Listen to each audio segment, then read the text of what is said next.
goodbye. See you later, alligator. After a while, crocodile, all of that. Let me say that again. If you don't know your worth, somebody else is gonna tell you what your worth is. Stand on that. Y'all hear that? What's up, YouTube family, and welcome back to my channel. So first and foremost, if you are new here, my name is Asha Everything. My channel encompasses many different things: lifestyle, travel, girl talk, just vibes. It's just the vibes over here. So if you're here, welcome. And to all of my OG subscribers, what's up, y'all? I love y'all so much. Make sure y'all thumbs up and like this video, because I'm here to tell you now, you're gonna love it. This is something that I feel like everybody needs to hear. It's something I've been thinking about for a long time now, because when it comes to value and respect, I feel like sometimes we just don't know how to demand it, honestly. We just don't know how to ask for it. We don't know we're worthy. We don't know we're capable. And I'm here to set the record straight and give y'all some tips and tricks on how I learned how to basically demand my respect and stand on business. I know everybody's been seeing that on Instagram lately about standing on business. Hey, I had to learn how to do that. And the three topics we're going to talk about is relationships, jobs, and friendships. So without further ado, let's jump into the intro. And then after that, we'll get right into the video.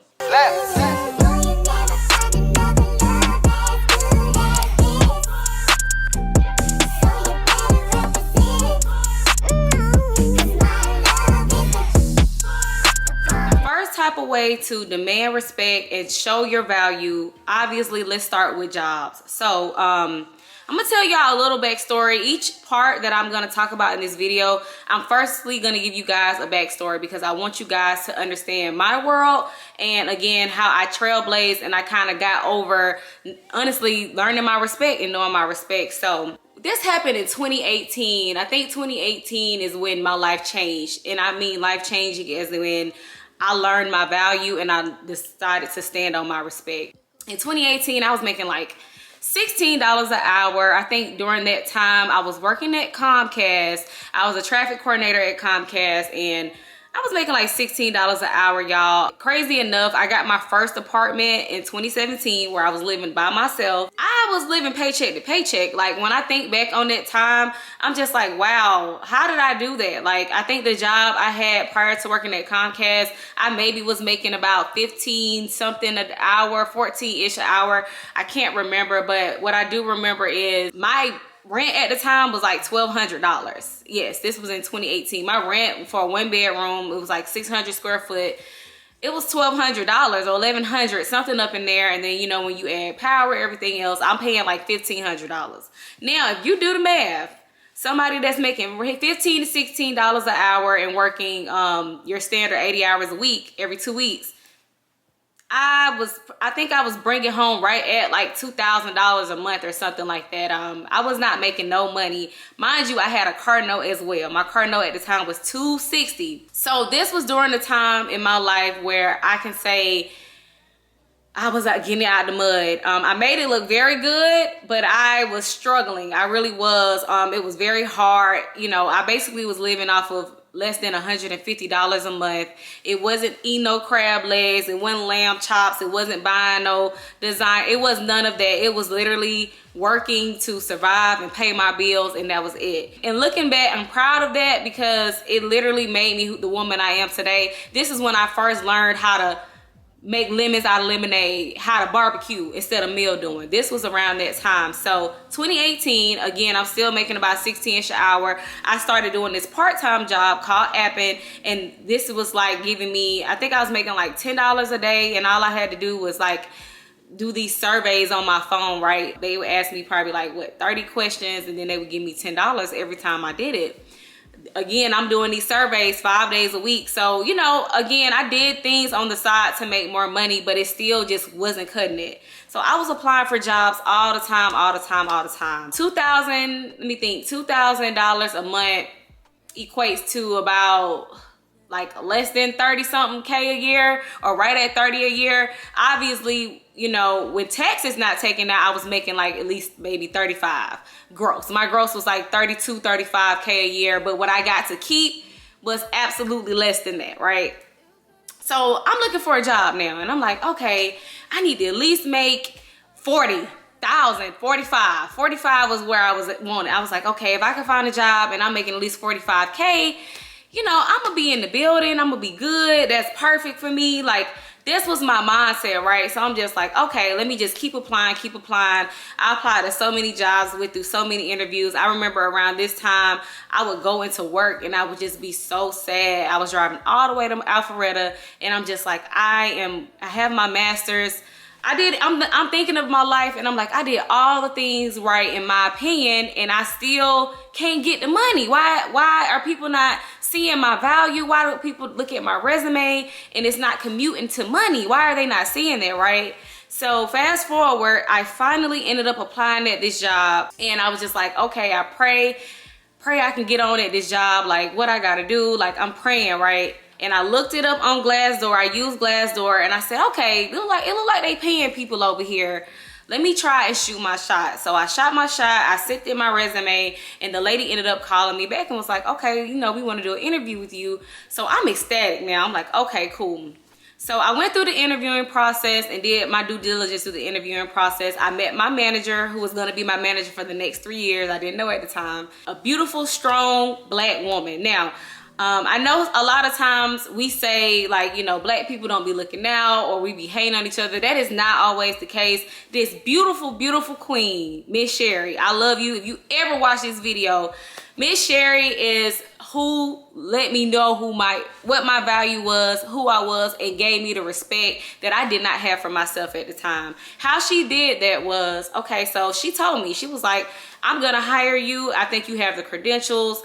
You're young. I think you'll do well. And, you know, we talked about it. Again, this was a sales position because, as you guys know or may not know, I work in sales. I'm like, okay, so I'm happy and I'm excited. Now, let me rewind a bit because I want to put this into perspective too. The day before I had my interview, my last final interview, I fasted and I did not eat. I did not drink for a whole day. That's how bad I wanted this job, y'all. I just want to put that into perspective. I was on my knees and I said, God, please. And I did not eat or drink anything for a whole day because I wanted to show him how dedicated I could be to get this job.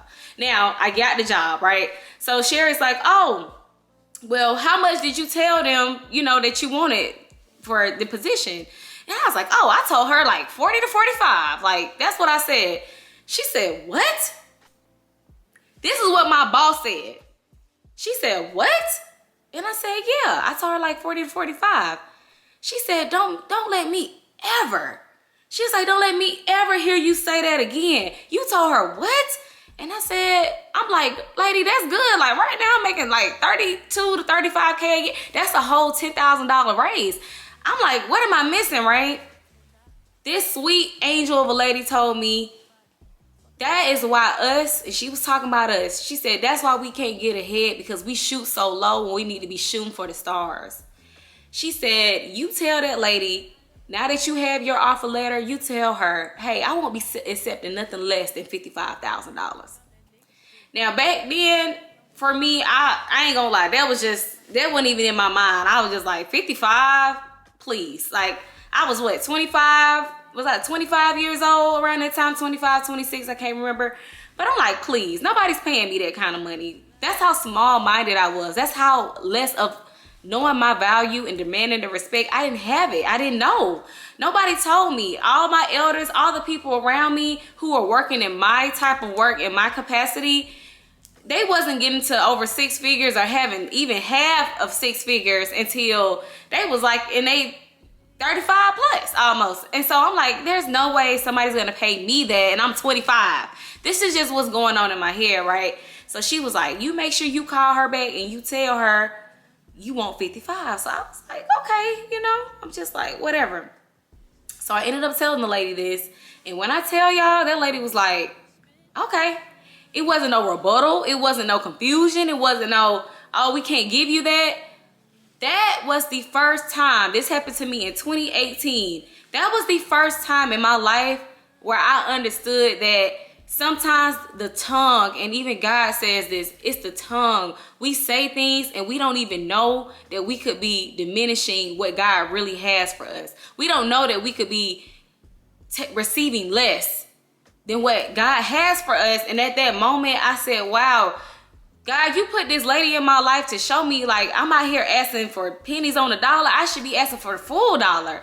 Why am I, doing that to myself? And this was when I learned you have to ask for what you deserve. You have to tell people, hey, these are my credentials. This is what I have. This is how much I'm worth. Ever since that day, every job I've had from then on, hey, they give me a number. I say, oh no, ma'am, I'm not moving for this until I have this amount. And I always go above, right? So prime example, back then I'm thinking I want 45. Now I'm asking for 65, hoping you give me 55. Like, now that's how I negotiate now, because guess what? Now I know my value and I know my worth, and I know these companies got the money. Because like I said, that lady didn't even flinch almost when I said, oh yeah, 55. Yeah, that's what that's what I'll come over for. She was like, okay, that's fine. So I told you guys that part about jobs because I want you guys to start asking for your worth. If you know you want that job promotion, you know you want move to the next level in your job, have a plan. Now, obviously, don't come in there and knowing you ain't been doing work and you've been slacking and you've been chilling and saying, I need a raise. I've been here for 5 years. No, you work for that raise. And if they don't give it to you, you go find another company that will give you the raise bump that you need. I don't believe now at staying at any job a long time that is not valuing you. If you're not moving up, you're not getting new departments to work on. If they're not challenging your mind and your credentials, you need to move on. Okay, I wanted to tell y'all that story, and I hope this helps you. But again, moving forward, know your value and don't be afraid to ask these jobs for more money. And if they're not willing to give it, do not be afraid to go find you a company that will. And then you come back and you counter offer and you see then what they say. Maybe they'll keep you. Maybe they'll say, okay, we'll give you what you want. Or maybe they'll say, have a nice life. And even if they do, that'll tell you that it was always time for you to move on from the jump. Let's move on into topic number 2. Friendships. Friendships can be looked at as the greatest love of your life, or they can be looked at as something that you just throw away and you just say, hey, I'll find another friend. People hold the word friend in so many different ways. Some people think friends is here. Some people think friends is here. But more importantly, it's really about the person and how you treat that person. I've seen people have friends, that word, and they put them here. And I've seen people have other friends, that word, and they put them here, right? So the story I want to tell you about is how I grew up and how I have always identified friends. I was lucky growing up. I never was bullied. I sometimes found myself hanging around bullies. And when I say hanging around bullies, they weren't bullies all the time, but they would go out of their way to ruin someone's day. And I never agreed with that. And I always kind of would distance myself when I saw that type of behavior. And sometimes I even said something like, why you do her like that? You didn't have to do all that. It just depended on the time.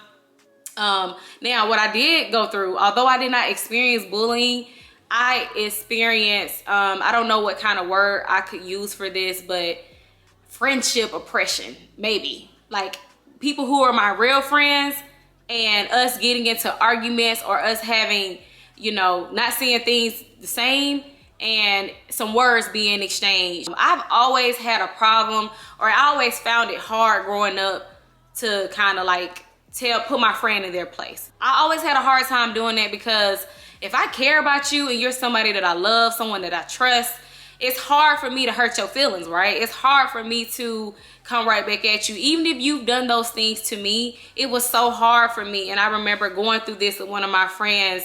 We would go back and forth a lot.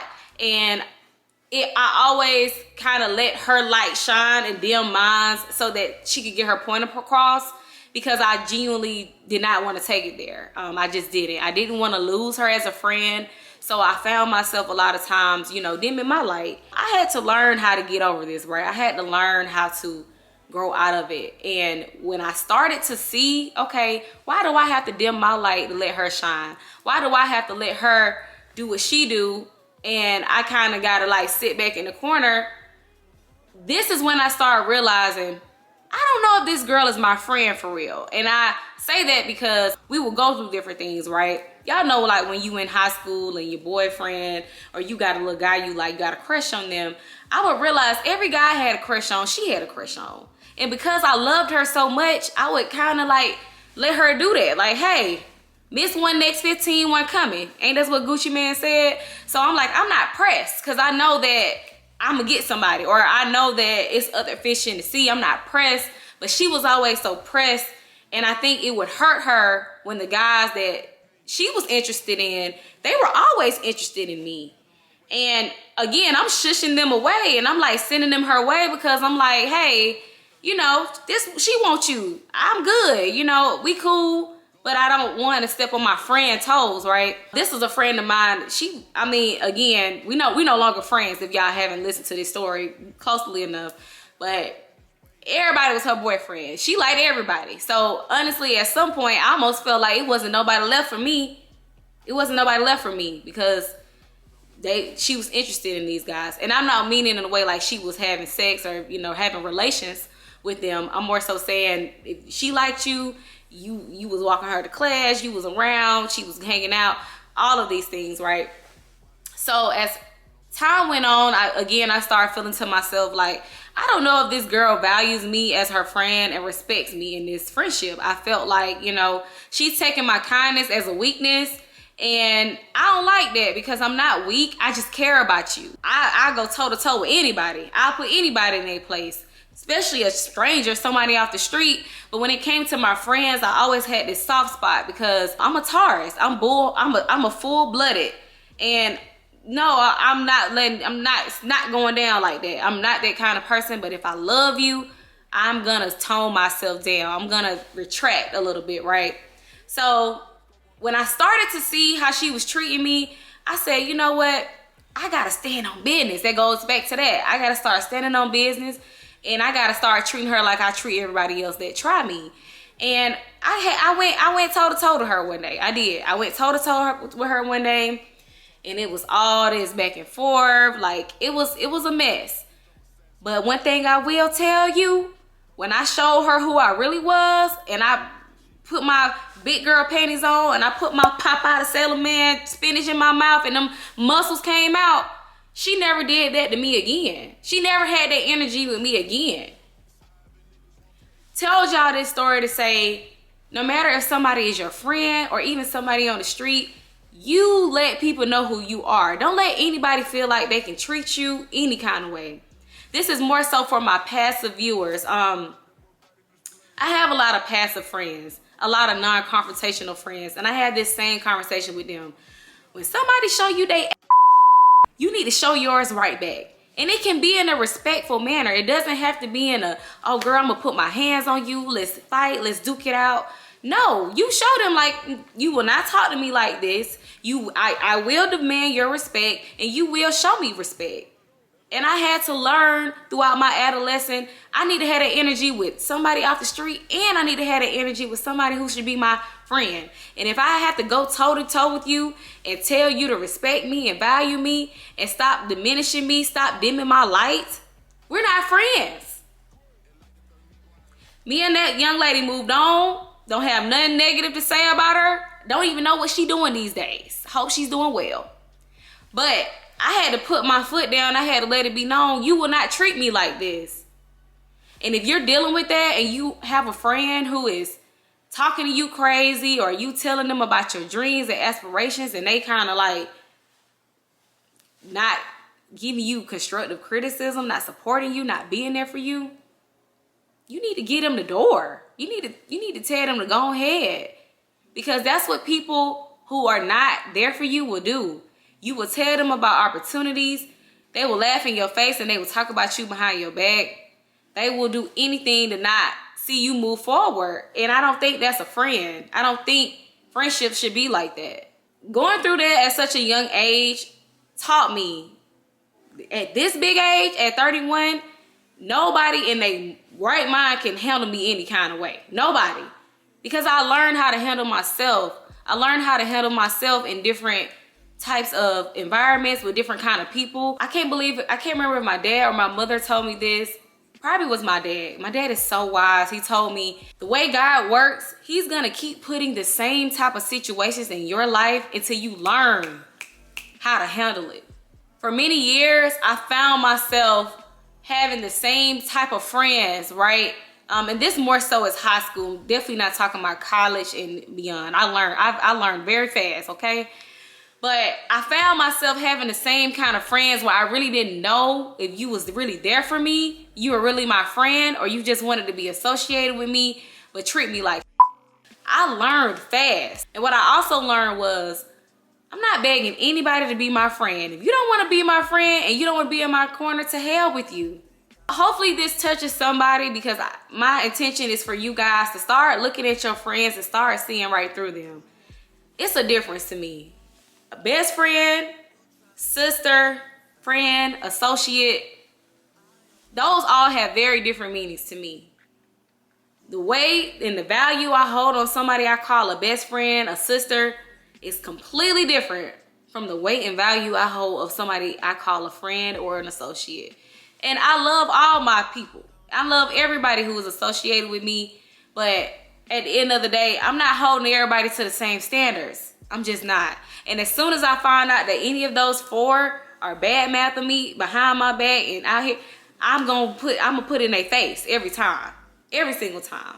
Hopefully you guys enjoyed that part, but let's go ahead and move on to topic number 3. And this is the one that people have the hardest time with, and even myself, I had the hardest time with this. Relationships. So here's another story time for y'all. My first love, my first heartbreak was the very first devastation in my life when it came to, you know, a male doing something to me. My dad has always been in my life. He's always been there. So I had never felt a heartbreak until I had my first real relationship. And again, this was in my adolescent years. Let me give you guys a quick backstory. So me and my first love, when we broke up, we went to 2 different schools. And I remember my mother, if you guys may or may not know this, my mom is retired from the school system. Anybody who grew up with a mom or like an adult who worked in the school system, y'all know that they have the power to put their kid in any school district they want to. They don't have to, if you live in a certain county, they can put you in a whole nother county because they're like a part of the school system, right? So I begged my mom. I was like, Mom, please, I want to go to my love, the love of my life that I thought at the time. He went there and we had just broke up. He had to moved on with another girl. In my heart, I was just like, oh Lord, I gotta establish this relationship.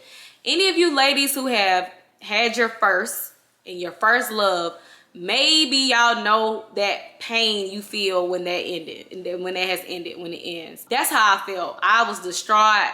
When you have your first love, the last thing you imagine in your head is y'all not gonna make it. You hear and you see about all these relationships where people grow up and they get married and they be living happily ever after. So that just was never in the cards for me. I'm just like, whoever I give my soul to, whoever I give that tie to, we're gonna be together forever. And when we broke up, I was devastated, right?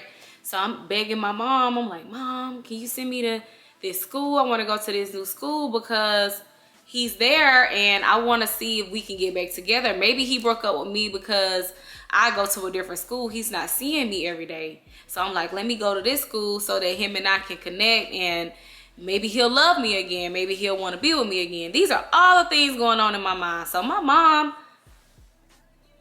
I don't even know if I told, actually I take that back. I don't think I told her why I wanted to go there. I just said I did for academic reasons. I lied to my mom. Because if my mom knew the real reason why I wanted to go to that school, there ain't no way in H-E hell she would have let me go, okay? Mama, if you listen to this, and I ain't been told you this yet, yes, baby. I tried to get over there because I was trying to get over there to see that man, honey. I was trying to get my man back.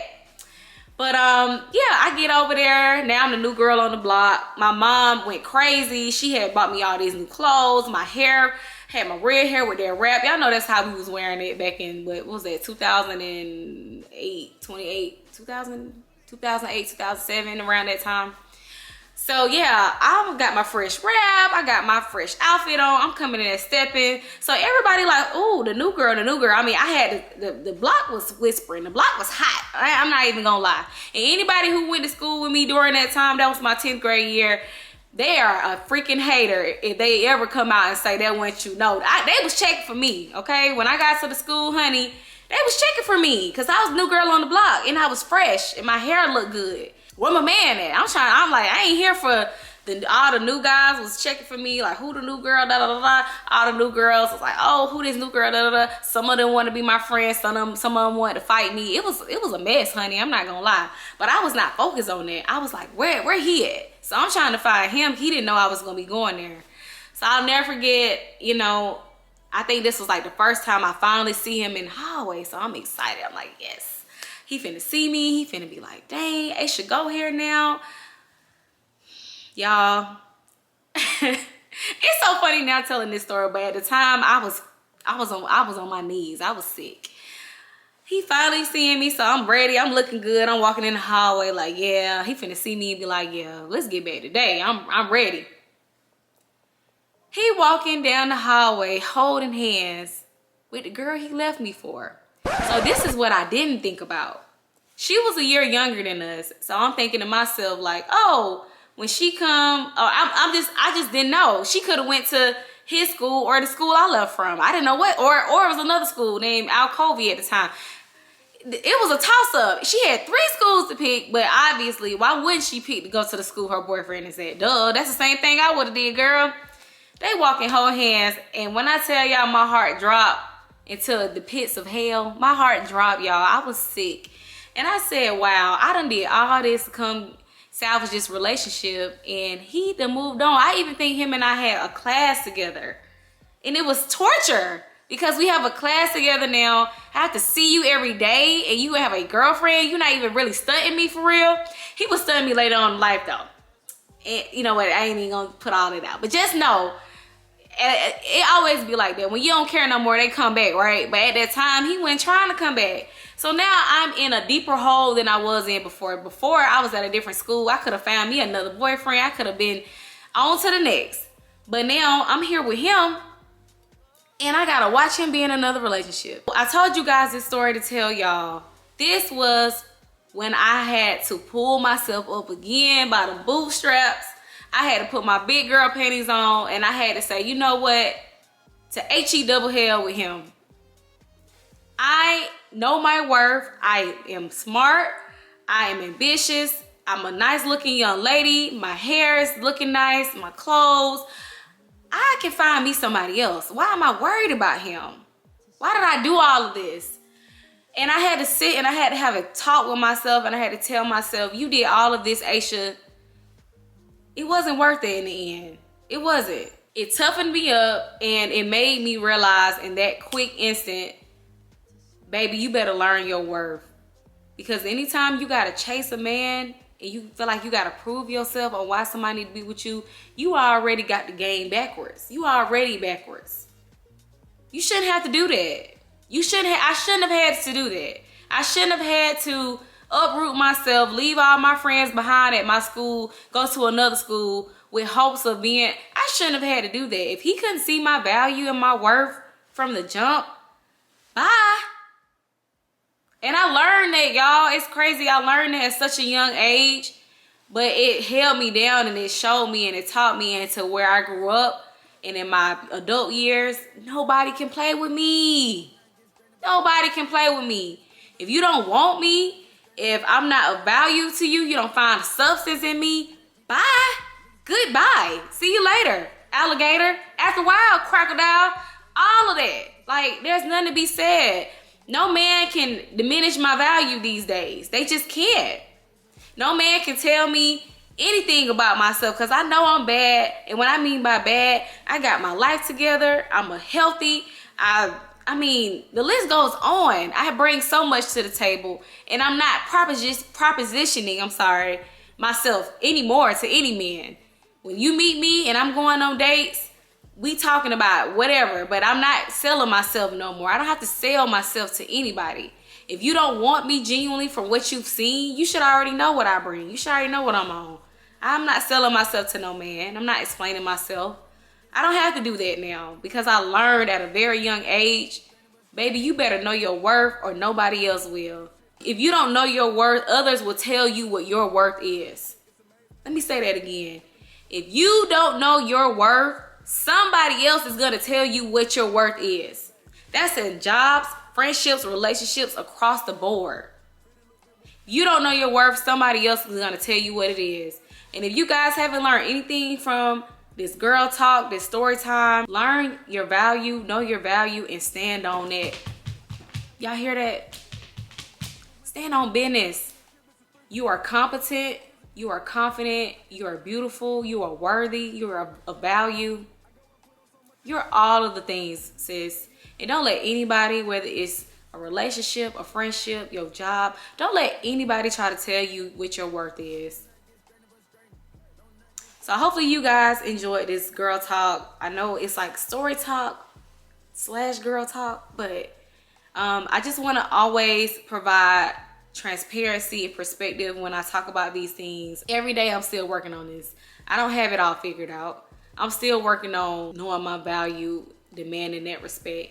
I'm still working on that. But what I'll tell you is, I know I'm still working on it, but it's just certain things I will not tolerate. And I done went through the ringer already in life to know better. Once you know better, you do better. But I love you guys. If you guys are enjoying these girl talks, please let me know in the comments. Please write in the comments if you have similar stories. And also, please don't forget to thumbs up and like and subscribe to this video. But I love you guys, and I'll see you guys in the next talk video. Bye.